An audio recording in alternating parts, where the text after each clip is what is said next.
Chapter 1. Just another night. I was making my way down the hall to my apartment after another boring day of work, when I saw him. Well, I didn't actually see him, but something definitely whizzed by me, as I turned the corner. As I turned to see exactly what it was, I was sent reeling by the impact of a young lady, in hot pursuit of the fleeing feline. "Norman, wait," my accidental assailant hissed loudly after she gushed her apologies at me, while helping me pick up my things that had gone flying from the collision. "I'm so sorry." "No harm done," I said as I took my paper from the young lady. "My cat, he escaped on me," she said while looking very distraught, because Norman had disappeared from view and the young girl looked on the verge of tears. "He's never done that before. Here, let me set my things inside my place, and I'll help you look for him," I offered. "Would you?" she said. "No problem," I assured her as I unlocked my door and tossed my stuff on the chair before following her girl down the hall and out into the courtyard. To make the long story short, after about a half hour of searching under cars and through the wooded area, I spotted Norman. The little bugger had apparently been amused by my attempts at making the usual noises one makes to try to attract cats,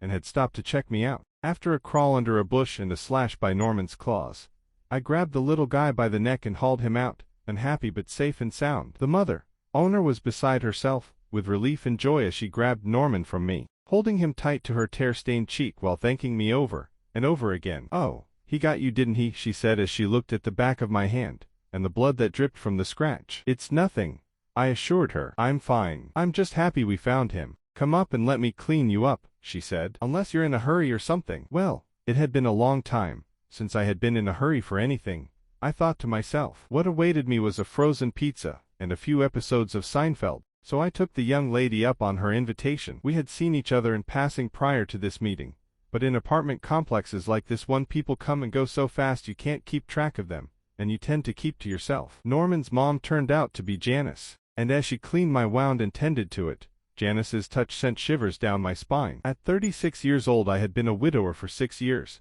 and had been content to play out the string and wait for the end to come, and much of the time I felt, the sooner the better. With Madeline's passing, life had little to offer and I had equally little to offer in return. "I said that I bet you didn't expect to have an evening like this when you got home," Janice said, having to repeat this to me, apparently, as I had been daydreaming. "No, but it was certainly exciting," I finally answered. "You aren't supposed to have pets here, and I was just as afraid he would be seen as I was that something would happen to him," Janice said. "He's my best friend, just about my only friend sometimes." I looked at this sad-eyed girl as she spoke, and the same world-weary attitude I shared was evident in her voice and face. She was far too young to be so jaded, I thought. "I'm sorry," Janice sniffled. "It's just that I'm still upset at him running out like that. Would you like a cup of coffee?" "I'm sorry, I don't even know your name." "Jim." "Yes, I'd like a cup if you're going to join me." We made idle chit-chat as Janice made the coffee. She was a very shy girl, but I managed to find out that she was 19, and worked at the Walmart down the road and hated her job. She was a chubby gal who had a cute face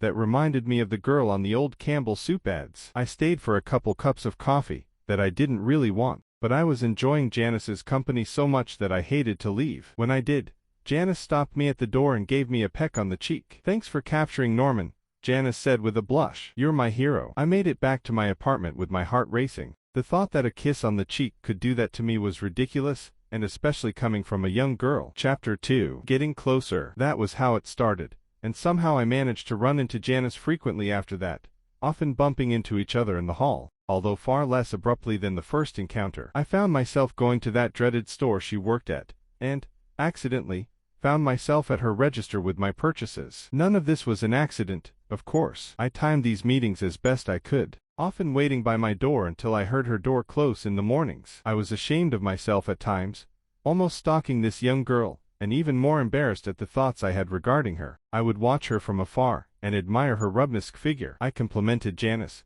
when she got her hair cut into a shorter style, which made her look older. Now she looked 20. Whether she knew what I was doing or not, I wasn't sure. I felt silly, having feelings about a teenage girl like this, but after a while I didn't much care because I was having fun. Besides, I was just a harmless old man, with no real delusions of anything happening between us. I can't pinpoint exactly when things began to change between the two of us, but I began to notice our meetings started to become more frequent and longer lasting to boot. Often the chance meetings really were that, and I began to wonder whether Janice was now doing precisely what I had been doing for us to be, accidentally, crossing paths so often. One brisk November morning we ended up walking down the hall together on our way to work, and instead of me waiting for the bus out in front of our place, I strolled down with Janice to her workplace, which was less than a mile down the road. "Wasn't that yours, Jim?" Janice asked as a bus flew by us as we walked. "Maybe, but there's another coming in about 15 minutes, I told Janice. "Besides, I'd rather walk with you than go to work anyway." That was the truth, but it made Janice giggle and blush in response. "Thanksgiving is next week," Janice said. "Do you go visit family, or do they come visit you?" "Neither. I have no family, so there's no decision to be made. Madeline and I never couldn't have children, and I was an only child." "How about you?"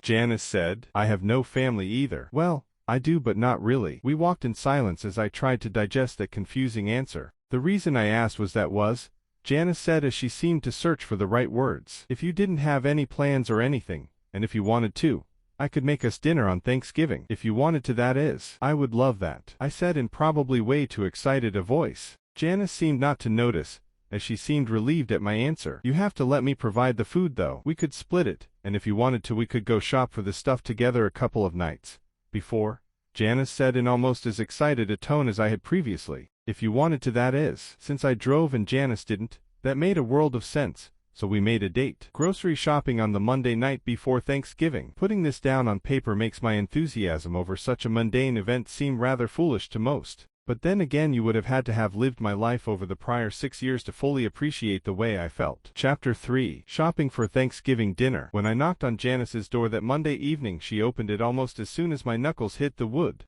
Giving Norman a nudge back inside, she slipped out and closed the door behind herself, while giving me a big smile. "Ready to roll?" Janice asked, and when I agreed she nonchalantly slipped her arm inside mine and led me down the hall. My heart raced as we walked arm in arm, and while Janice probably meant it in fun, I was enjoying having a young woman on my arm. The brisk autumn air was hardly noticeable to me as I floated out to the car, and opened the door for Janice, closing the door carefully after she hopped in. The car's usual stale atmosphere was now alive with the gentle scent of Janice's perfume, a soft vanilla aroma most agreeable to me. I inhaled deeply as we made idle chit-chat on the short drive. "This must be a thrill for you, getting to come to the store after spending the day here," I commented as we navigated through the crowded aisles of the store. "Yeah, but this is fun anyway," Janice said as she held up a bag of mixed nuts for my advice, tossing it in the cart as I nodded approvingly. "To the turkeys?" I asked. "Or are we doing something else?" "Turkey most definitely," Janice declared as we cruised in that direction. We stood in front of the display of frozen turkeys,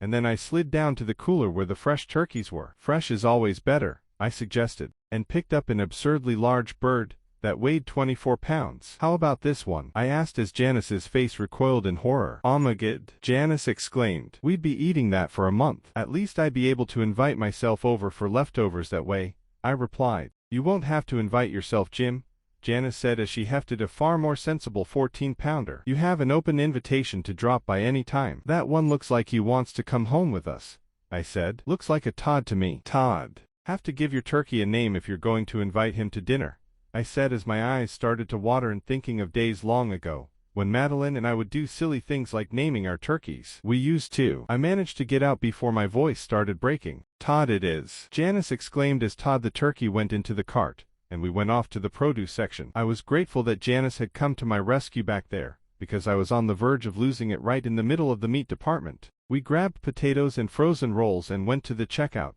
where Janice was greeted warmly by the cashier, a young woman about Janice's age. "Can't get enough of the place, can you, Jan?" the cashier cracked as she scanned our order. "Who's this?" "Your dad," she said innocently enough, but to my embarrassment. "Definitely not," Janice snapped back. "This is my good friend Jim." I paid for the order over Janice's objections, telling her we could figure it out later, and took our cart out to the car. "Guess that was embarrassing for you, Janice," I said as I fired up the car and headed back home. "More like it was embarrassing for you," Janice said softly. "I'm sorry." "I'm fine with it," I answered. "At least she didn't say grandfather. That would have been bad." Janice giggled at that, which lightened the mood a bit. "Besides, it would be an honor to have a daughter like you," I said after a moment of silence. "Is that how you think of me?" Janice asked casually. "Like a daughter?" I thought back to the times in the store when I would look at Janice, when she was otherwise distracted, admiring her form. "No," I answered honestly but with considerable shame. "I don't think of you like a daughter, although I probably should." "Is that bad?" "Definitely not bad,"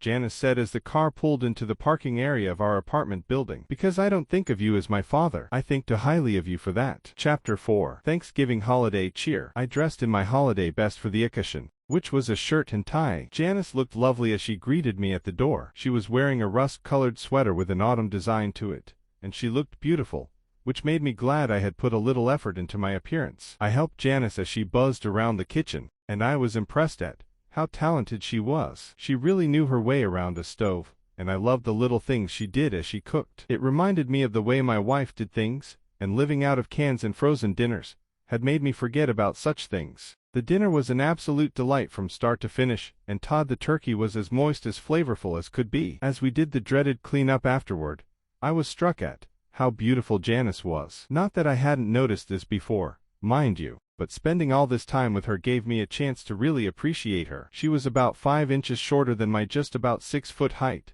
and her hair was as black could be. She had pale blue eyes that were usually cast downward, but when she looked up they had such a vulnerable softness about them that they made me feel guilty about the feelings I was experiencing toward her. I suppose that most people looked at her and thought that she'd be beautiful if she lost 40 pounds or so. But I have an appreciation for women with a little more, shall we say, substance. She carried the weight well, and was solidly built. During the course of the day I had made an effort to make casual contact with Janice, like an occasional hand on the shoulder, and she didn't seem to mind it. Glad that's done with, Janice said as we collapsed on the couch, having gotten the dishwasher going and cleared the carnage for the most part. That was an incredible meal, I told Janice. It was nice to have someone to share it with, Janice said, and to my delight she inched over next to me on the couch and put her head on my shoulder. My heart started beating like it hadn't done in a long while, as Janice snuggled up against me. As we watched what promised to be the first of a million showings of A Christmas Story this holiday season,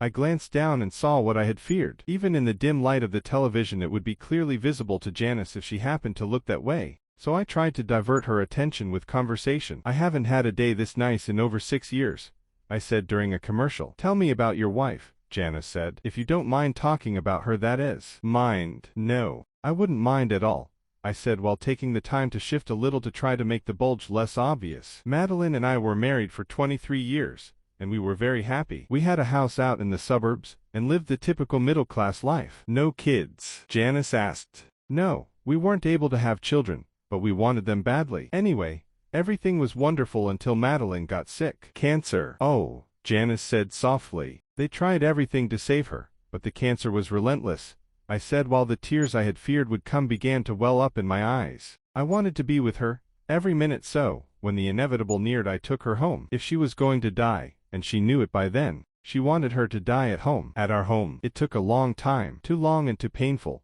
but at least she died at home and in my arms. I tried to be subtle about wiping the tears from my face, but it wasn't necessary because Janice was crying worse than I was. Jeez. I'm sorry, I said while I looked around for a box of tissues. I didn't mean to ruin a wonderful full day. You didn't ruin anything, Jim, Janice said, sniffling. That was so beautiful. Well, not all that beautiful, I added. I lost my job because I had stayed home all that time, and I lost the house when the bank foreclosed soon after. And you'd do it all over again in a heartbeat if you could, Janice said. Yes. How I loved Madeline so. She was the luckiest woman that ever lived, Janice said softly. If I could experience that kind of love from a man, it would be worth any amount of suffering that followed. You're very young, Janice, I said. Someone will come along one day and you'll find your happiness. Nobody wants a fat cow, Janice said morosely. Stop that nonsense, Janice, I said rather abruptly. You're a beautiful woman, and it's just a matter of finding the right guy. Janice pulled her face off of my shoulder and looked up at me, with her tear-stained cheeks glistening in the faint light. I leaned down to kiss Janice's forehead, but she raised her face as I did, and I found myself in the middle of an incredibly passionate kiss. Oh, I said in my awkward way. I didn't mean that. I did, Janice said with a hint of a smile in the corner of her mouth. I meant this too. With that I found myself in another kiss of epic proportions. I was feeling rather guilty in doing so, but I was enjoying it far too much to stop. You don't mind doing this, do you? Janice said with a giggle. I noticed that you give every indication of liking it, and I felt my face burn with embarrassment at this. Blushing too, Janice said. I'm sorry. I managed to get out before Janice leaned forward to kiss me again. Her touch was electric. I cannot describe the horror I felt when I saw the large stain in my slacks, and I hoped that Janice would not notice, but it was too late for that. And when she looked down there she let out a giggle. I didn't. It's not what you think it is, I babbled. I know what it is, Janice said with a smile. I'm flattered. It's just that you're just a child, and I shouldn't be having these feelings toward you. I'm not a child. I'm a woman, Janice said as she pulled away and looked at me with those tender blue eyes. I thought you had noticed that. Judging by the way you've looked at me, and the way you reacted when I sat next to you. Well, of course I'm very attracted to you, Janice. But, no buts, Jim, Janice said with an impish grin. Don't you dare apologize to me because for some reason I excite you. Because I'll strangle you. Janice looked at the ever-widening stain that crept over the front of my slacks and giggled. I could clean you up, Janice suggested. No, I don't think that will be necessary, I said, and got up to get ready to leave. Since it was getting late anyway. You're mad at me, aren't you? Janice said as she got up with me. Mad? God, no, I said. I'm just confused and ashamed of myself. Don't be, Janice answered. I wasn't laughing at you, Jim. I was smiling because I was happy. Please don't ruin that for me. You seem to like me, and I know how I feel about you. I think it's so nice that you treat me with such respect. And I'm not used to that, Janice continued. We can take this at any speed you want to, but just remember that you aren't taking advantage of me, and you aren't cheating on anybody either. You know, for somebody so young you have a way of figuring things out pretty well, I said in tribute to her psychoanalytical appraisal of me, which was painfully dead on. I guess that means you aren't mad. Will you need help with the leftovers? I asked. I get out of work at 7, Janice replied. Then I'll see you at 8. We kissed at the door, and although I tried to keep my messy front away from her, Janice didn't seem to share my concern. I staggered down the hall to my own place with my head spinning and my heart pounding, trying to sort this all out.